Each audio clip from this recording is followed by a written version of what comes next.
You know that feeling when you just met someone and somehow they're already living in your head?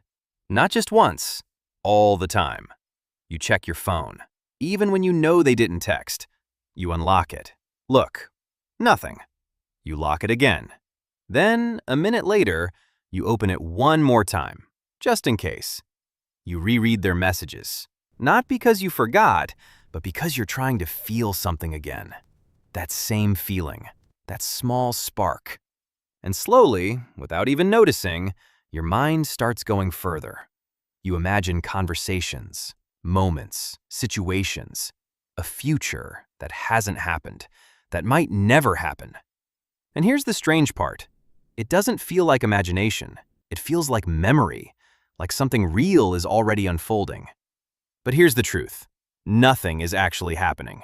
At least, not in reality. And that's where it gets dangerous. Because what you're experiencing right now isn't connection. It's your brain trying to create one. And today, we're breaking down the psychology of people who get attached too fast. Because once you understand this, you'll start seeing your feelings very differently. Here's the part most people never realize. Getting attached quickly isn't about the other person. It's about what your brain does with very little information. Because your brain doesn't fall in love with people. It falls in love with meaning.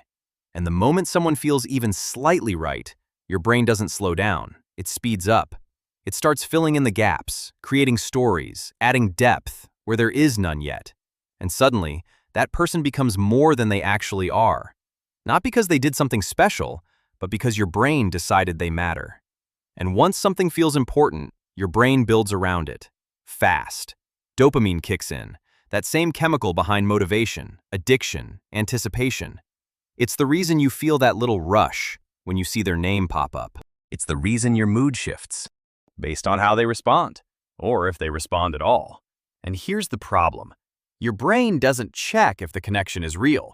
It only reacts to how it feels.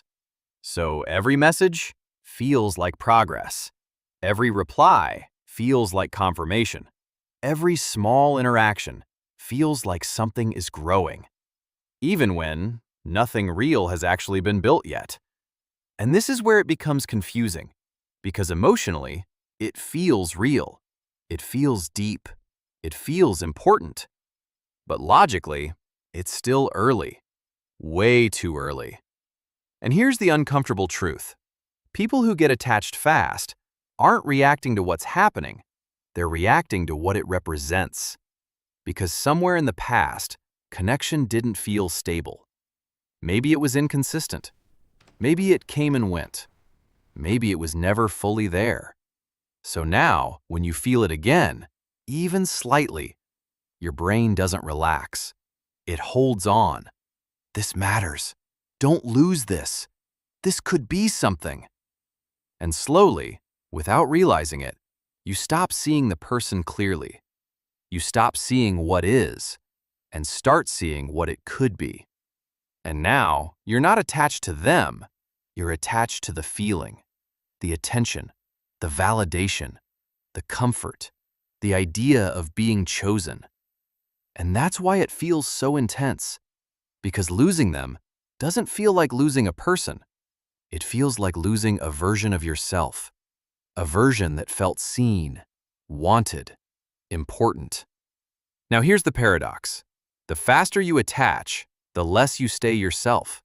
You start adjusting. You think before every message. You replay conversations. You question small things. Did I say too much? Should I wait before replying? Did I mess it up? Not because you're irrational, but because your brain believes one thing. This matters more than it actually does. And that pressure changes your behavior. Sometimes you become too available. Sometimes you pull back too much. Sometimes you become someone slightly different, just to protect the connection. And ironically, that's often what breaks it. Not reality, but pressure. But here's the part that changes everything. This isn't about love. It's about regulation. Some people regulate their emotions internally. They can calm themselves down. They feel stable alone. Others regulate through connection. They feel okay when they feel connected. So when someone enters their life and creates that feeling, their nervous system shifts. Things slow down. They feel safe. And for a moment, everything feels right. But losing that feels like falling, like losing balance, like going back to something uncomfortable. And that's why it feels so intense. So what can you do? First, learn to separate liking from needing. Because liking is calm, it's natural, it flows. Needing is urgent, it's heavy, it creates pressure. And pressure is not connection. Second, slow down the story in your head. Because most of your attachment isn't happening in reality. It's happening in imagination. And imagination will always move faster than truth. And finally, understand this. You're not too much. You just learned, at some point in your life, that connection equals safety. And your brain is doing exactly what it was designed to do, protect you. Even if it's doing it in a way that hurts you. And once you see that, everything shifts. You stop blaming yourself. You stop over-labeling yourself. You stop thinking something is wrong with you. And you start understanding your patterns. Because you're not too intense. You just feel deeply in a world that moves too fast to understand that. And if this felt a little too accurate, you need to understand what happens in your brain when you overthink everything. Because it's not separate from this. It's the same pattern, just louder.